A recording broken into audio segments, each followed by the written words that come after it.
And to have a piece of his physical self, it is as if he is physically there. And when he's physically there, he's spiritually there as well. You must watch yourself 1,000 times. Not what you do, not what you say, not what you see, also what is in your heart. Okay? Outside people, it's okay, I don't expect too much. I've seen so many people, they're coming up to see the beard of the Holy Prophet ﷺ, that same beard that Hazrati Khalid ibn Walid, in the middle of fighting, when he put it in his helmet and it fell, he just stopped fighting. He didn't care whether he's going to get killed or not. He's a commander, he's a general, understand? And he went to retrieve that, to kiss it, put it back in his head, to show respect in battle.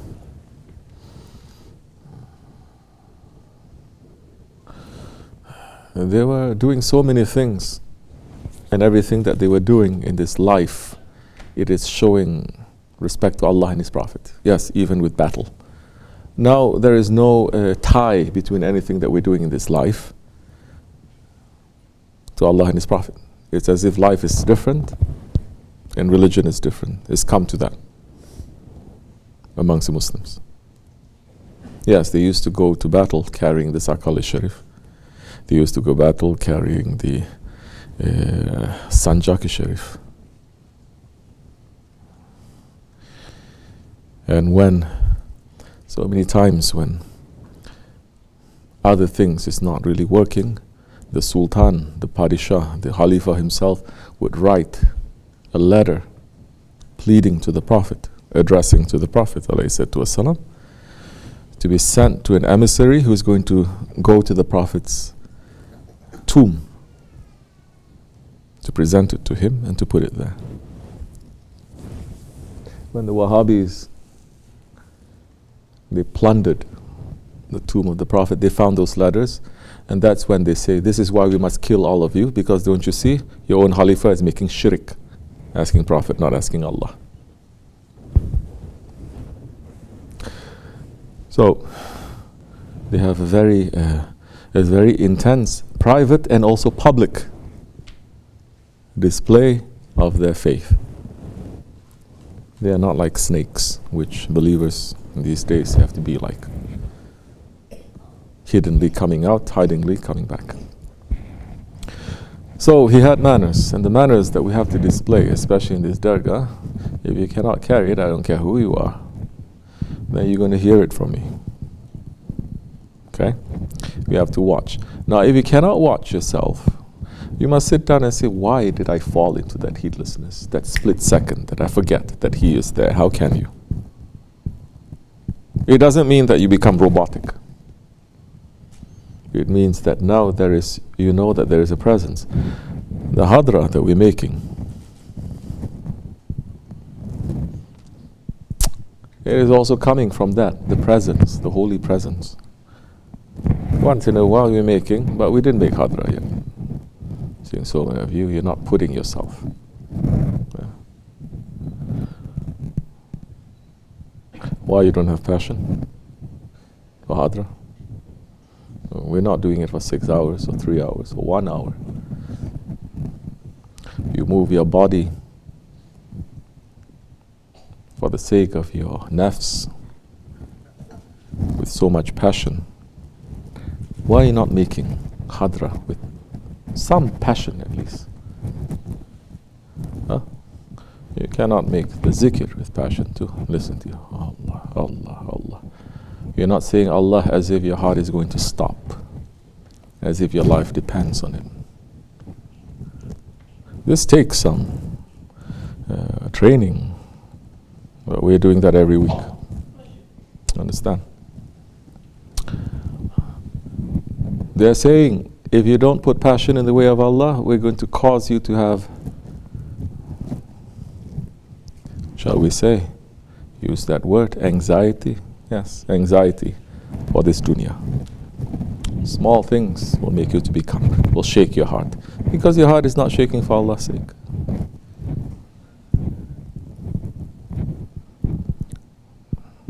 That is especially a sickness of first world countries. Not third world countries. Their hearts are shaking. They don't know whether they're going to live or die. They don't know whether they're going to eat or to drink. They don't know whether they're safe or not. They don't know whether they're going to be able to pay their bills or not. Yet they have the faith. Their hearts are shaking. And with that, they're always turning to Allah. They're saying everything failed. The system, the economy, the government, this, everything. Ya Rabbi, except for you. Their faith is very strong because of that. Our faith is very weak because we have everything. What are we going to pray to Allah for?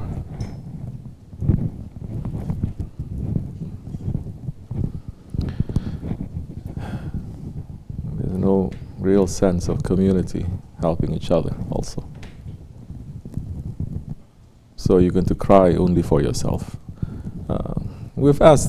Somebody have asked me this question before. What do? We have so many problems.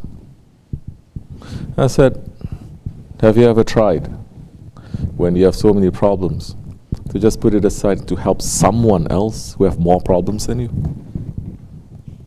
Try that. Try helping. Try helping someone who has more problems than you, worse condition, and lose yourself in his problem. Feel that. I guarantee you, your own problems, it will start to, sometimes you have pain, inflammation, All you need is for it to, the inflammation to go a little bit, then you can deal with the problem. Otherwise, it's all stuck there, right? Same. Small thing, it gets inflamed.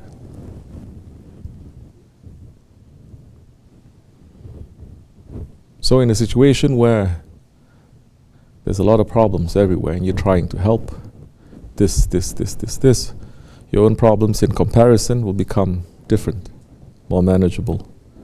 Mercy is reaching. If not, like what Shaykh Efendi is saying, you're going to fight with your own clothes. So, in this night of Ragaib, the night of desires, the night of wishes, the night of forgiveness, the night where we have to take out our darkness. Who is that clicking their fingers like that? Huh? Close the door. Who else? Bre, go, bre. Hesitation. In this night, you take away that darkness that you have. Ask Allah for forgiveness. Like what we were saying before, in the dua Hazrati Abbas, the Wali Abbas, that is recommended for the murids of our order to recite daily at least 3 times a week.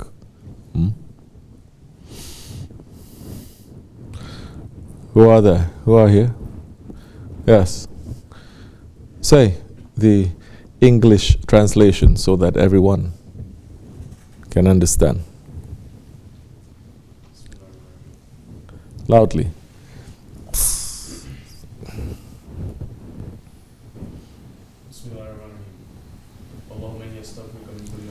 Ya Rabbi, I'm asking forgiveness for everything that I made tawbah for and then I returned back to it. Bismillah ar-Rahman ar-Rahim.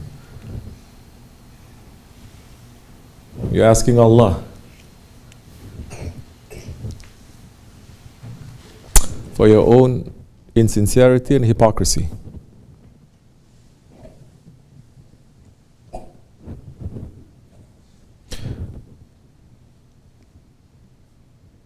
Don't just recite these words.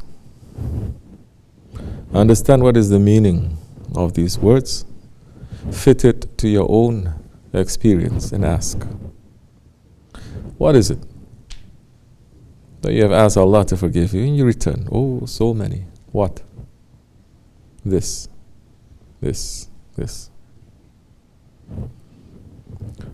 So you are, let's say, wasting that mercy that is given to you, and you're understanding it, and you're asking forgiveness for that. Continue. And I ask forgiveness of you for everything that I did that displeased you, and everything about me that you're displeased with. Continue. And I ask forgiveness of you for the favors which I used for increasing my disobedience towards you. And I ask forgiveness of you for the sins which no one knows except for you, and no one sees except for you, and nothing encompasses except your mercy, and nothing delivers from except your forgiveness and your clemency. There is no ilah except for you. You are the Most High, and I am one of the zalimin. I am one of the oppressors. You understanding that? This is the night of forgiveness where the angels will gather to ask Allah forgiveness for us. If we are not asking sincerely, what is that?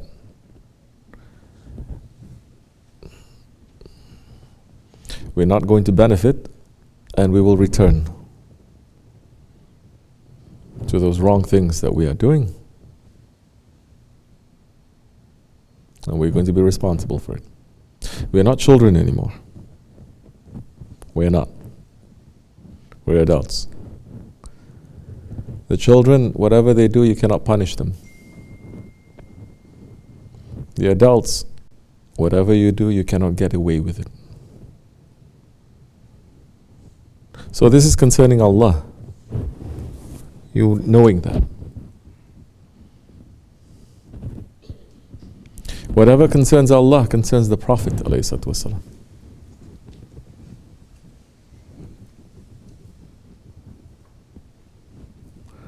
So look to his examples and his sunnat that you're seeing. I'm just collecting the blessings to become more disobedient, more idiot, more stubborn. Why am I like that? So now the second part is concerning people. Say. O Allah, I ask forgiveness of you for the oppression I committed against your servants. Whichever of your male or female servants whom I have hurt, physically or in their honor or in their property, give them from your treasure which lacks nothing. And I ask you to honor me. So you're asking Allah to forgive you. And asking Allah not only to forgive you, but to bless those ones that you've taken the rights from. Continue. And I ask you to honor me with your mercy, which covers all things. Do not humble me with your punishment, but give me what I ask of you. For I am in great need of your mercy, O most merciful of the merciful. Okay, this stage, the servants must be in deep fear of Allah. Don't humble me with your punishment.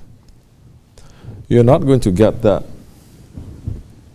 level of faith. Because today they say, don't teach that word, fear, don't teach shame, don't teach any of these. But everybody knows how to fear from the IRS. Everybody knows how to fear from the police.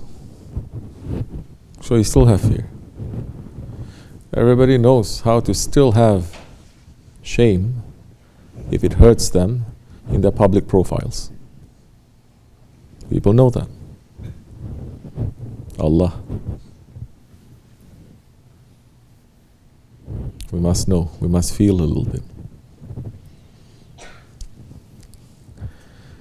And we must ask Allah, don't punish us. Because in these days, punishment is coming 24 hours. It's going everywhere. We are in it. We are part of it.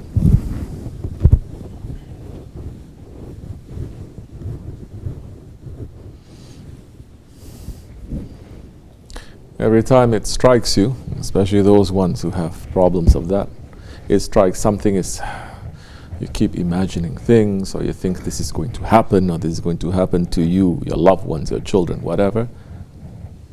Ask Allah to Turn it to him. Don't just worry empty with shaitan like that. Shaitan will say, oh, this is going to happen, this is going to happen. Turn it to a dua to Allah, saying, Ya Rabbi, I'm weak. This can happen anytime. Please, don't test me. I cannot carry this, please. Turn it back to him. Don't just sit and worry, I don't know what's going to happen, this anything can happen. No, ask Allah. He is the one who causes things to happen. Then you're going to remember your Lord in so many different situations. This is the thing. So many times you forget him. Then that time you're making zikr, you're going to forget him too. In hadra, you're going to forget him. You imagine, in hadra, in the presence, you're going to forget. Okay. So this is the night to remember. It is a night to ask. It is a night for us to review ourselves. Because we are having Miraj and we have Barat. And the Miraj, it is a grant to the Holy Prophet ﷺ. It's a grant to his Ummat and to whomever that was there with him.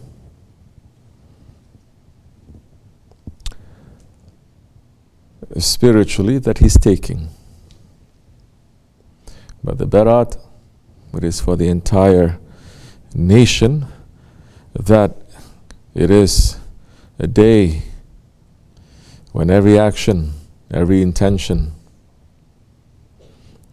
is recorded and sealed, and you're given the Barat, the diploma, the grade, let's say, for that year and for the coming year. Start now. In this night of Ragaib. This is what we have to aim for. To be clean so that we can make the Miraj. To be clean so that when we return, we can submit our records. And our records will only show good things. And the opening for the next year, only good things promised to us. Doesn't mean that there's not going to be difficulty. Don't think like unbelievers. Don't think the way that Allah is going to bless you is if you have no problems, you have all the money in the world, you have no sickness, don't think like unbelievers. Think like the believers. That Allah subhanahu wa ta'ala may cause difficulties to happen to them for us to understand Himself and understand ourselves and understand this world, for our hearts to get bigger. Every prophet had so much difficulties that none of the Ummat can carry, but they are the prophets. Awliya Allah, they go through difficulties that normal people, they cannot. We are in that way. We cannot look at difficulties in the same way. That if there's difficulties, this is something that is a curse for us. No. Find Allah through that. Inshallah, in that way we're not going to let this night to pass. We'll understand some things. And we'll use this night to return to Allah. May Allah accept it, inshallah, from us. May Allah forgive me and bless you. You understand, the feeling of this night is different. The sounds, it is different. The air, it is different. Every year, it is. But that much that you are connected, you'll be able to see more. If you're not, same. Every other night. If you're not connected, everything is the same to you. But Allah is unique, and everything He creates is unique. And if you can see that uniqueness, we have a little bit of faith. May Allah forgive me and bless you. May Allah raise the station of our Shaykh, inshallah. Al-Fatiha.